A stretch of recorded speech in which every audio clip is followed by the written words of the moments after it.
Going to be installing the Go Rhino RB20 side steps on my 2020 Ram 2500 Bighorn Night Edition. Part number for this is 6941067. Bought them from realtruck.com. Not being paid for this video by Real Truck or Go Rhino, anything like that. Just wanted to show you guys the install. So I've got all the hardware laid out here. We'll go through that here in a second, but should do a lot better job of protecting the rockers. They're a lot heavier duty steel than the old ones that I had. You can tell just by the weight, those are aluminum and probably not going to protect much if you're doing any rock crawling, anything like that. Whereas these will also help make it easier for my dog to get into my truck. So I'm excited. They're supposed to sit up a little bit tighter against the body. And once I put those on, I may have to adjust these Putco mud skins that I put on, make sure they look right and everything. But should be pretty cool. So I have all the hardware laid out here. And really the only thing to note is that there's two brackets that look pretty similar. Those are for the front and mid of the vehicle. And there's one that has a little bit longer, like I said, flange on it that will go towards the back. And it actually tells you that in the instructions.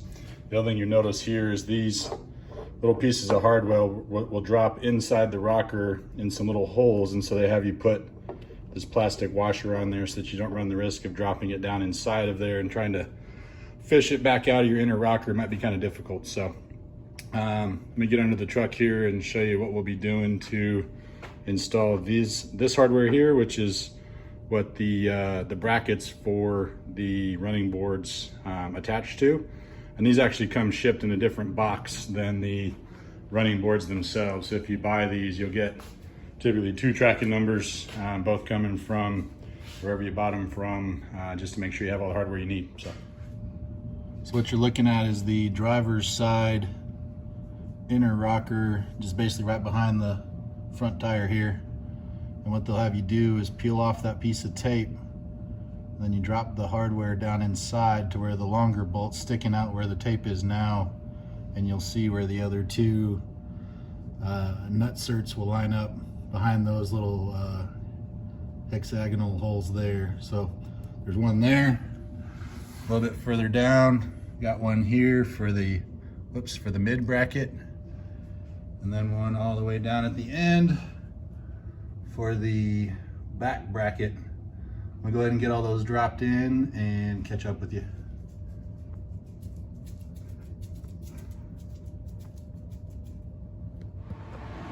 So I've got this one on. I want to let you guys know to go ahead and leave all the hardware just finger tight until you get the brackets all exactly where you want them. This one you have to actually tuck back behind this other deal here. Otherwise it won't fit in there. But I wanted to show you, so if you slide on down, and I actually brought some duct tape over as well to where I can duct tape some of these other holes to protect the inner rockers from moisture and mud and whatever. But I wanted to show you, so here, this is the bracket you're going to drop inside of here with a little vinyl washer on. It's just a matter of figuring out how to tuck it back in there.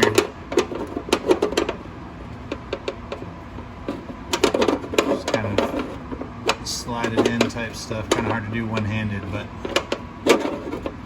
just kind of play with it till you get it to sit down inside of there. And these two holes, 1 and 2, will line up here and here.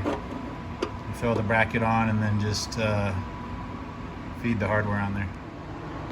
If you run into problems getting this middle bracket in, there's a in the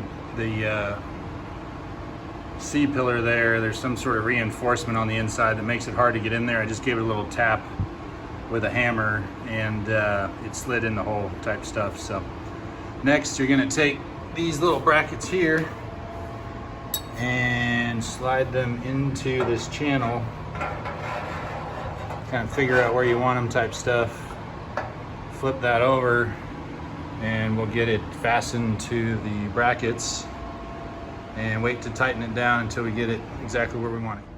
Have everything mocked up here, and I wanted to save you guys some time and effort because the If you see here, the furthest forward this can be without this bracket sticking out is like way too far forward.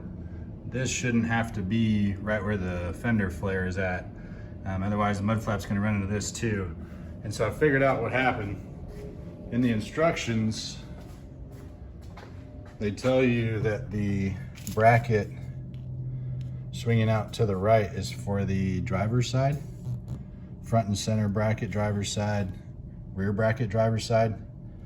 It's actually gonna be the other way around. So these, I'm gonna go ahead and swap out with the other ones on the driver's side, and that'll help everything sit further back on the truck, which is what I want, to be able to have a little bit of the side step to get into the bed. It should push everything back just a little bit. So I'm gonna do all that and catch back up with you. So what I ended up doing is using two of the passenger side brackets on the driver's side for the front two, one there, one here. But if you try and use the passenger side rear bracket, you run into clearance issues on this side because this is flip-flopped. So I'm using the driver's side rear bracket to where it looks like this from the top. So you got that one,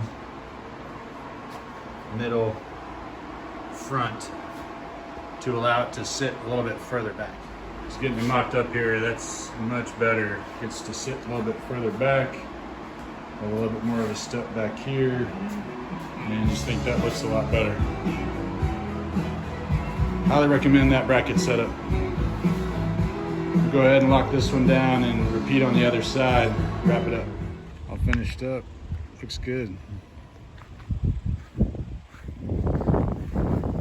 Like it a lot. Sits a lot closer to the cab. Should be a lot more protection for the rockers. Go Rhino RB20 running boards for the Ram 2500.